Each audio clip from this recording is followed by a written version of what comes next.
He laughed too loudly. That was the first thing I noticed. The champagne glasses were still raised. The applause for the keynote speaker hadn't fully died, and yet his laugh cut through it, sharp, possessive, careless. "She's basically mine at the office," he said, leaning toward his circle. A joke, delivered like a claim. I stood 10 feet away, close enough to hear it, close enough to feel something inside me tilt. My wife didn't look at me. She didn't have to. Her smile stayed polished, corporate perfect, the kind she practiced in mirrors and performance reviews. The band swelled, laughter followed his. Someone slapped his back. I watched her hand rest on his sleeve, not intimate, not accidental, intentional. I felt the room narrow, sounds dulled, like cotton pressed into my ears. The chandeliers blurred, my pulse slowed instead of racing. That scared me more than anger ever could. This wasn't shock, it was alignment. Across the room, the keynote speaker, Dr. Elias Rowan, caught my eye and nodded, recognizing me. I stepped toward him, feeling the weight of the moment settle into place. As I spoke with Rowan, I saw it happen in the reflection of a mirrored column. Her work husband noticed us, noticed me. His face drained of color, his jaw tightened. The confidence leaked out of him in real time. He leaned toward his boss and whispered, barely moving his lips, "We have a problem."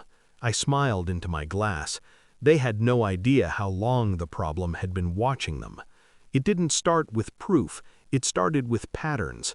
Late nights that didn't line up with deadlines, inside jokes that excluded me, a phone turned face down, always face down, when I entered the room. I told myself it was nothing. I wanted it to be nothing. She was ambitious, intelligent, magnetic in the way some people are when they know they're admired. I told myself that admiration was harmless, but admiration leaves fingerprints. The way she said his name, too softly. The way she defended him in conversations that didn't need defending. The way she grew distant when I asked simple questions. I didn't confront her. Confrontation is what people do when they still need answers. I needed confirmation. At night, lying beside her, I listened to her breathing and cataloged the lies I hadn't yet proven. My mind ran scenarios like simulations. If this, then that. If not, then why? At the gala, when he claimed her so publicly, something settled. This wasn't an affair fueled by secrecy, it was powered by entitlement. He thought he owned something that wasn't his, and she let him believe it. Still, I didn't act. I smiled. I toasted. I played the role of the supportive spouse. Inside, I began to plan. I became invisible. That was my advantage. I checked phone records without touching her phone, cross-referenced timestamps with calendar entries, meetings that overlapped too neatly, dinners that lasted too long. I noticed how often his name appeared in emails marked urgent. I noticed how she dressed differently on days she worked late, sharper lines, darker lipstick, armor, not professionalism. I watched them together from a distance. The micro-glances, the synchronized pauses, the intimacy of shared silence. Still no confrontation. I needed something irrefutable. Through an old contact, I learned about an internal compliance review, quiet, buried, concerning expense reports. His department, his signature. I dug deeper. Turns out he wasn't just emotionally reckless, he was financially sloppy. Misallocated funds, personal dinners billed as client outreach, travel inconsistencies, enough to ruin a career if placed in the right hands. And then there was me. What none of them knew, what my wife had conveniently minimized, was my role. I wasn't just in consulting. I sat on advisory boards. I funded initiatives. I introduced speakers like Dr. Rowan to conferences like this. Power doesn't announce itself. It waits. By the time the gala arrived, I had everything. I just needed the moment.